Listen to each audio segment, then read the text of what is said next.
अस्सलाम वालेकुम, मैं असदुल्ला खान हूँ। इस वीडियो में वैसे तो मैं सिर्फ़ और सिर्फ लोकल टूरिज़म पे बात करना चाह रहा था और उस पर मैंने अभी बच्चों के साथ एक जगह का टूर किया है एबटाबाद में और बहुत ही इस्लामाबाद से नज़दीक, यानी सिर्फ आप समझिए कि 75 किलोमीटर के फासले पर अगर आप ये दामन को वाला रोड जो ऊपर मुनाल और पीर सुहावा से गुजर के जाता है, वो रोड सीधा आप निकल जाएँ हरीपुर से होता हुआ वो फिर एबटाबाद चला जाता है। तो वहाँ पर एक अम्ब्रेला वाटरफॉल है, उसकी मैं उस पर कुछ बात करता हूँ।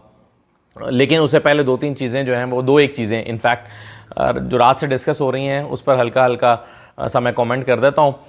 देखिए, एक तो परवेज़ रशीद साहब के किसी व्हाट्सएप स्टेटस का जिक्र हो रहा है जो शायद उनसे गलती से लग गया होगा और हो सकता है ना लगा हो, फेक हो, मुझे नहीं पता, लेकिन बहुत लोग इसका जिक्र कर रहे हैं। मैं ट्विटर पर देख रहा था और उसकी खैर परवेज़ रशीद साहब ने मेरा ख्याल है तरदीद भी किया और वो कह रहे हैं कि जिन लोगों ने ये फेक प्रोपेगेंडा किया है उनके ख़िलाफ़ मैं कानूनी चाराजोई करूँगा। तो उससे मुझे एक वाक़या याद आ गया जो बेसिकली मैं आपको सुनाना चाह रहा था। नून लीग के एक और एमएनए थे, बुज़ुर्ग एमएनए, और आप जानते हैं जो बुज़ुर्ग हैं वो इतना ज़्यादा टेक्नोलॉजी फ्रेंडली नहीं होते। तो वो ख़ुद मुझे ये किस्सा एक दफ़ा सुना रहे थे कि वो कह रहे थे कि रात के 1-2 बजे के करीब में मोबाइल में ज़रा कुछ चीज़ें देख रहा था, तो वो न जाने क्या बटन प्रेस हुए कि वो व्हाट्सएप स्टेटस पे चला गया। तो उन्होंने बताया कि मुझे तो अब नहीं पता कि ये व्हाट्सएप स्टेटस कैसे लगता है और क्या होता है। तो उन्होंने कहा कि मुझे सबसे पहले किसी लड़की की कॉल आई। उन्होंने कहा कि जी ये क्या लगा दिया आपने? उन्होंने कहा जी मैंने क्या लगा दिया? उन्होंने कहा ये आपने स्टेटस लगाया? उन्होंने कहा मैंने तो नहीं लगाया। तो उन्होंने कहा कि ये आपने भाई स्टेटस लगा दिया, इसको हटाएँ, ये गंदी चीज़ जो है वो स्टेटस पर आ गई है। वो कह रहे हैं मैं भी परेशान था, मैंने कहा अच्छा मैं देखता हूँ। तो इधर में कॉल, दूसरी कॉल, तीसरी कॉल, जानने वालों की कॉलें आना शुरू हो गई कि जनाब ये आपने क्या स्टेटस लगा दिया है। अब ये मुझे वो नून लीग के बुजुर्ग एमएनए मुझे खुद बता रहे हैं। तो वो कह रहे हैं कि मैं बड़ा परेशान, मुझे ये भी नहीं पता कि कौन सी चीज़ स्टेटस पे चली गई है, कौन सी वाली वीडियो जो है वो स्टेटस पे चली गई है।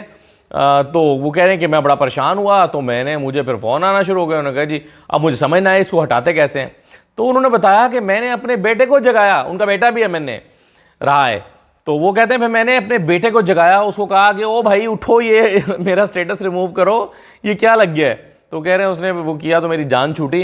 तो वो उन्होंने मुझे बताया, बड़ा खैर ख़ुद भी हंस हंस के बता रहे थे। उन्होंने कहा कि जी मेरे साथ ये वाक़या पेश आया है चंद दिन पहले। तो इस तरह हो जाता है, गलती से हो जाता है। तो अगर खैर मुझे नहीं पता परवेज़ रशीद साहब ने ऐसा किया या नहीं किया, क्योंकि वो ये क्लेम कर रहे हैं कि ऐसा कुछ नहीं हुआ, लेकिन अगर हुआ भी है तो गलती समझ के माफ़ कर दिया करें। ये उन्होंने कौन सा कोई बहुत बड़ा कौम का नुकसान कर दिया है, तो इसलिए इसको इग्नोर कर दिया करें। दूसरी बात यह है कि परसों हमने एक ऐप का जिक्र सुना था जो कि राना सनाउल्लाह साहब की ज़बानी सुना था। राना सनाउल्लाह साहब जो हैं वो एक ऐप उन्होंने कहा कि लॉन्च किया है जिसमें हम नंबर फीड कर देंगे तो हमें कोई टाल नहीं सकेगा, कोई बेवकूफ़ नहीं बना सकेगा। यानी अगर वो घर में बैठा हुआ है और कह देगा कि जी मैं जलसे में आया हूँ तो पकड़ा जाएगा। तो भाई जलसे में जो आपके कारकुन हैं उनके नंबर जब आप फीड करेंगे तो आना ही पड़ेगा। तो यूँ ऐप के ज़रिए अपने कारकुनों को पाबंद किया है। अब चूँकि नंबर पूरा करना है, लोगों को लेकर आना है, तो तरह तरह की स्कीमें निकाली जा रही हैं। तो ये एक छोटा सा क्लिप जो है वो सुन लीजिए।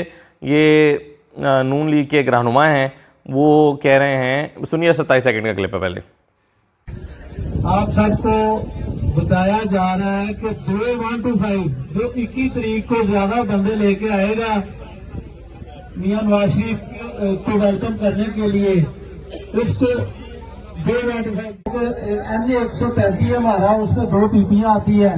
पीपी में जो सबसे ज्यादा बंदे लेके जाएगा और पूरी ड्यूटी देगा उनके लिए होंडा दिए जाएगा। जो सबसे ज़्यादा बंदे लेकर आएगा उसको होंडा 125 दिया जाएगा। जब आपको ऐसे बंदे लेकर आने पड़े ना जलसों में लोगों को, तो इसमें से कई बेचारे बिरयानी भी आ जाते हैं, कोई कीमे वाले नान पे भी आते हैं। लेकिन अब हालात चूँकि मुश्किल हो गए हैं और लोग कीमे वाले नान के लिए भी आकर अपना पेट्रोल नहीं लगाना चाहते, तो अब 125 दिए जा रहे हैं किसको, जो सबसे ज़्यादा बंदे लेकर ले आएगा। अब एमएनएस को टारगेट मिल गया 500-500 बंदा लेकर आना है, तो एमएनएस बेचारे अपना टारगेट पूरा करने के लिए उन्होंने नीचे जिम्मेदारियाँ तफवीज़ कर दी हैं।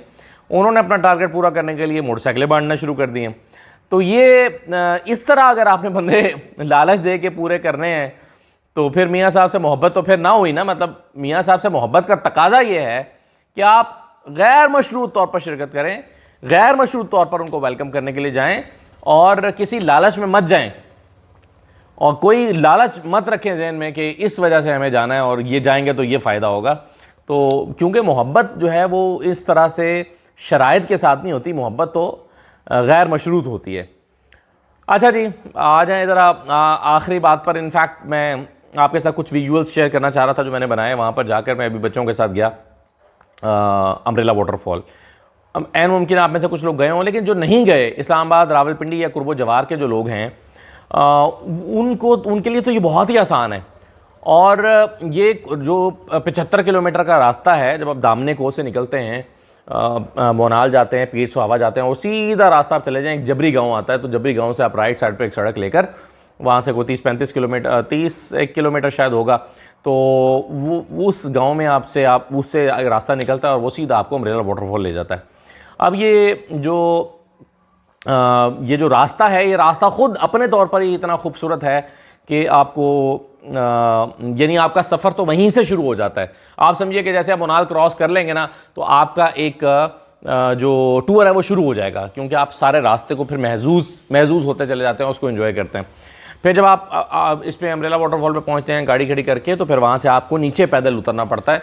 कोई 20-25 जो हाइक करते रहते हैं उनके लिए तो ये बिल्कुल मुश्किल नहीं है, लेकिन आम लोग जो कि नॉर्मली हाइक नहीं करते, ख़वातीन बच्चे, वो भी इस पे जा रहे थे। अगरचे थोड़ा सा स्टीप है, लेकिन 20-25 मिनट लगते हैं नीचे उतरने में और को 30-35 मिनट लग जाते हैं वापस ऊपर आने में। लेकिन ये जो जंगल के अंदर से होता हुआ नीचे रास्ता जब जाता है, तो जब आप इस पे वाटरफॉल पर पहुंचते हैं तो एक कुदरत के हसीन नज़ारे आपका इस्तकबाल करते हैं। और ये ऊपर यानी आम तौर पर तो एक वाटरफॉल होती है, रास्ते में 1-2 और वाटरफॉल्स भी हैं, जैसे मसलन आप अगर ये वाली देखें, इसको हज़ारा वाटरफॉल कहते हैं, तो ये भी खूबसूरत है। लेकिन ये जो इसकी खूबी है अम्ब्रेला, ये अम्ब्रेला की तरह पानी ऊपर से नीचे गिरता है, यानी एक अम्ब्रेला सी बनती है और ठंडा खूबसूरत साफ़ पानी वहाँ पर। आजकल तो चूँकि वो गर्मियों का सीज़न नहीं है, यानी निकल गया है, तो रश इतना ज़्यादा नहीं था फॉर्चुनेटली, लेकिन गर्मियों में यहाँ पर बहुत ज़्यादा रश होता है। तो मेरा तो पहली दफ़ा जाने का इत्तफ़ाक़ हुआ, मैंने पहले यहाँ नहीं गया था, लेकिन बहुत ही खूबसूरत मनाज़र जब आप यानी आप बहुत अच्छा महसूस करते हैं अगर आप एक दिन वहाँ पर गुजारते हैं, तो ये बहुत ही एक रिफ़्रेशिंग चीज़ होती है। और ज़रा थोड़ा अच्छा आप इंतज़ामात के साथ चले जाएँ तो और भी ज़्यादा बेहतर होता है। यानी अगर आप वहाँ पे कोई रेन कोट वगैरह ले जाएँ, तो क्योंकि आपकी अम्ब्रेला जो है, जैसे हमारी अम्ब्रेला है, वो अम्ब्रेला आपको उससे भीगने से नहीं बचाती। तो रेन कोट अगर पहना होगा तो वो फिर आपके कपड़े गीले नहीं होंगे, क्योंकि आजकल तो खैर मौसम ठंडा हो गया, कपड़े गीले हो जाएं तो बच्चों के साथ अगर जाते हैं तो बच्चों को फिर ठंड लगती है। और ऐसी कई जगह बीच में है जहाँ से आपको पानी में से गुजर के जाना पड़ता है। यानी अगर आप उस स्पॉट पर पहुँचना चाहते हैं तो उसके लिए फिर आप अपने शूज़ उतारते हैं और चप्पल वहाँ से हायर ले लेते हैं, मतलब वहाँ से आपको चप्पल किराए पे लेनी पड़ती है। लेकिन अगर आप अपने घर के स्लीपर साथ ले जाएं तो वो ज़्यादा अच्छा, एक बैग में डाल के अगर ले जाएं तो वो आपके पाँव के साइज़ के मुताबिक होगा। यानी अगर आप तैयारी के साथ चले जाएँ तो ज़्यादा बेहतर है। कुछ लोग जाके वहाँ पर बारबेक्यू भी करते हैं, खाना पकाते हैं, ये भी बहुत अच्छी बात है। लेकिन एक बात जो मैं हमेशा कहता हूँ इस तरह की वीडियोज़ में, कि खुदा के लिए प्लीज़ इस बात का ज़रूर ख्याल कर रखें कि अपनी चीज़ों को खुद तबाह ना करें। यानी ये ना करें कि वहाँ जाएं और वो जो आपने चिप्स और बिस्किट और मुख्तलिफ़ चीज़ें की हैं उसके शॉपर और वहाँ पे कचरा फेंक कर आ जाए, बॉटल्स फेंक कर आ जाते हैं। इतना बुरा लगता है, आप इतनी खूबसूरत जगहों को इस तरह गदला करते हैं। जब आप वज़नी चीज़ उठा कर ले जा सकते हैं तो उस कचरे को अपने साथ एक शॉपर में डाल के वापस क्यों नहीं ला सकते? वापस ला कर आके कचरा दान में डाल दें, डिस्पोज ऑफ कर दें।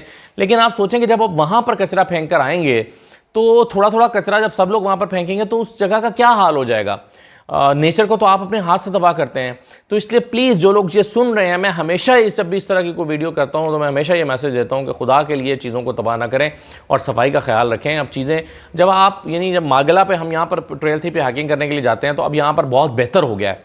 पहले लोग यहाँ पर भी कचरा फेंकते थे, अब भी जो लोग अननोन आते हैं, कभी कभार आने वाले हैं, वो ये हरकत करते हैं। कचरा दान जगह जगह रख भी दिए गए हैं वहाँ पर। लेकिन उससे पहले भी जब वो कचरा दान नहीं थे तब भी लोग अपना यानी जो लोग समझते हैं नेचर को, नेशनल पार्क के कॉन्सेप्ट को, वो अपना कचरा अपने बैग में वापस डाल के ले आते हैं। खाली बोतल को वापस डाल के ले आए, इसमें क्या, यानी आप पानी की भरी बोतल ले जा सकते हैं तो खाली भी ला सकते हैं। तो इसलिए यहाँ पर जो है वो मैं दानिस्ता तौर पर दिखा नहीं रहा आपको, क्योंकि वो बहुत बुरा लगेगा आपको और आपकी तबीयत पर नागवार और गिरां गुजरेगा वो कचरा, इसलिए मैं दिखा नहीं रहा। लेकिन जगह जगह वो वहाँ पर ये भी इस तरह की चीज़ें भी होती हैं। तो मैंने बल्कि वहाँ जो मकामी लोग जो ये समोसे पकौड़े वगैरह लगाते हैं, मैंने उनसे कहा कि यार आप लोग कम से कम किसी दिन एक दिन पूरा लगा के मकामी लोग ये सारा कचरा अगर समेट लें तो आपका ही फ़ायदा होगा, टूरिस्ट ज़्यादा आएंगे यहाँ पर। तो उन्होंने कहा कि जी हम कितना समेटें, क्या करें, लोग समझते नहीं है, बाजी नहीं आते हैं कचरा फेंक के चले जाते हैं।